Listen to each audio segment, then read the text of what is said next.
آپ کو بتائیں عالمین گنڈاپور سے صدر P T I Khyber Pakhtunkhwa کا عہدہ واپس لے لیا گیا۔ بانی پی ٹی آئی نے جنید اکبر کو P T I Khyber Pakhtunkhwa کا صدر مقرر کر دیا۔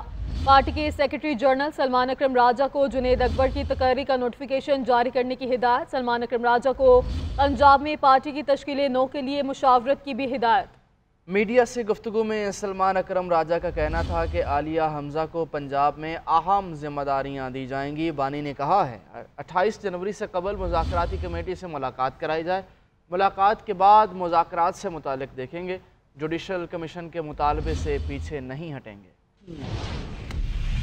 بانی پی ٹی آئی نے حکومت سے مذاکرات کے لیے 28 جنوری سے قبل مذاکراتی کمیٹی سے ملاقات کی شرط رکھی ہے۔ بانی پی ٹی آئی نے کہا ہے کہ مذاکراتی کمیٹی سے متعلق حتمی موقف ملاقات کے بعد دیں گے۔ بانی پی ٹی آئی نے وزیر اعلیٰ خیبر پختونخوا علی امین گنڈاپور کو پارٹی کی صوبائی صدارت سے ہٹا کر جنید اکبر کو تحریک انصاف خیبر پختونخوا کا صدر مقرر کر دیا ہے۔ بانی پی ٹی آئی کی جانب سے عالیہ حمزہ کو پارٹی چیف آرگنائزر پنجاب کا تقرر بھی کیا گیا، جبکہ سلمان اکرم راجہ کو نوٹیفیکیشن جاری کرنے کی ہدایت بھی کی گئی ہے۔ سلمان اکرم راجہ کا کہنا تھا کہ علی امین گنڈاپور ذمہ داری سے کام کر رہے ہیں، ان پر کام کا بوجھ کم کیا ہے۔ جنید اکبر کی تقرری کا نوٹیفیکیشن جلد جاری کیا جائے گا۔ سلمان اکرم راجہ نے مزید کہا کہ تمام سیاسی جماعتوں سے مل رہے ہیں، مطالبات سے کسی صورت پیچھے نہیں ہٹیں گے۔ اڈیالہ جیل کے باہر گفتگو میں فواد چودھری نے کہا کہ سیاست کے اعتبار سے بانی پی ٹی آئی نے آئندہ مذاکرات ہونے کی صورت میں فضل الرحمان، شاہد خاقان عباسی اور محمود اچکزئی کو شمولیت کا کہا ہے۔ اسد کیسر کی ذمہ داری لگائی ہے کہ وہ اب اپوزیشن الائنس کو لیڈ کریں گے۔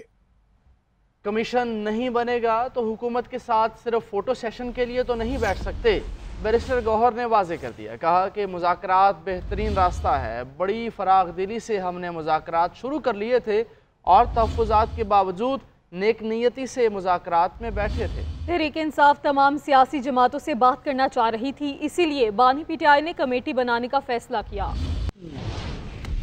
سب چیزوں کے باوجود خان صاحب نے اناؤنس کیا تھا کہ ہم 2 مطالبات رکھتے ہیں اور اس پہ ہم مذاکرات کریں گے، لیکن ان کی طرف سے کچھ بھی نہیں ہوا، کوئی اسٹیپ نہیں لیا گیا جو یہ شو کرتا ہے کہ ان کی نیت ہی نہیں ہے کوئی کمیشن بنانے کا۔ تو اگر کمیشن نہیں بنتے جا رہا تو ہم حکومت کے ساتھ صرف ہائے ہلو اور فوٹو سیشن کے لیے تو نہیں بیٹھنا تھا، لہٰذا خان صاحب نے ان کے پیش نظر کال اپ کر لیے، لیکن ہم نے آخری دن کیا اور یہ بتانے کے لیے بھی کیا کہ دیکھیں پاکستان تحریک انصاف ایک پولیٹیکل پارٹی ہے، سارے پولیٹیکل پارٹی کے ساتھ بات کرنا چاہ رہی تھی، ہم نے اس لیے خان صاحب نے خود انیشیٹ کیا اور سب سے پہلے کمیٹی خان صاحب نے بنائی۔ مسلم لیگ نون کے سینیٹر عرفان صدیقی کہتے ہیں دروازہ نہیں کھلا تو انہوں نے فائنل کال دے دی، سب حربے آزمانے کے بعد ہمارے پاس آئے، اب جا رہے ہیں تو ان کے ذہن میں ضرور کوئی منصوبہ ہوگا۔ پی ٹی آئی نے اگر فیصلہ کر لیا ہے تو فائنل کریں، نیا راستہ چن لیا ہے اور اس پر قائم رہیں۔ ڈی چوک ذہنیت والی جماعت مذاکرات کے لیے بنی ہی نہیں، ان کے پیچھے جا کر نہیں کہیں گے کہ لوٹ آؤ۔ اسپیکر نے 28 جنوری سے پہلے اجلاس ختم نہیں کیا تو جائیں گے۔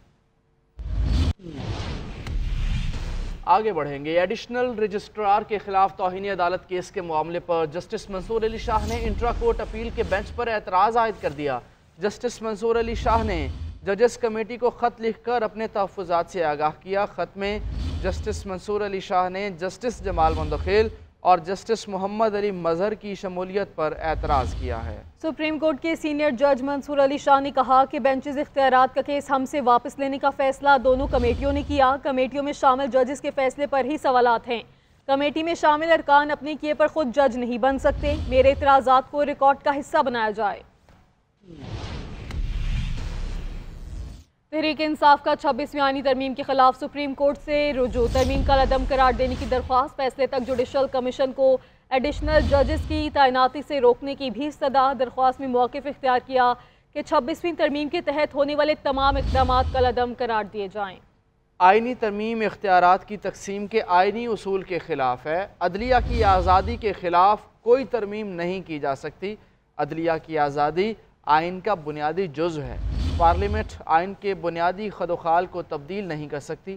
ادھر لاہور ہائی کورٹ بار اور لاہور بار نے 26ویں آئینی ترمیم کے خلاف آل پاکستان وکلاء کنونشن بلانے کا اعلان کر دیا۔ 190 ملین پاؤنڈ کیس میں بانی پی ٹی آئی اور بشرا بی بی کی سزا کے خلاف اپیلیں تیار کر لی گئی ہیں۔ اسلام آباد ہائی کورٹ میں دائر کی جانے والی اپیلوں میں سزا کالعدم قرار دینے کی استدعا کی گئی۔ بانی پی ٹی آئی کی اپیل 18 صفحات پر مشتمل ہے۔ اپیل کے ڈرافٹ کے مطابق نیب نے بدنیتی سے اپنے اختیارات کا غلط استعمال کیا، نامکمل تفتیش کی بنیاد پر جلد بازی میں سزا سنائی گئی۔ اپیل کے ڈرافٹ میں کہا گیا کہ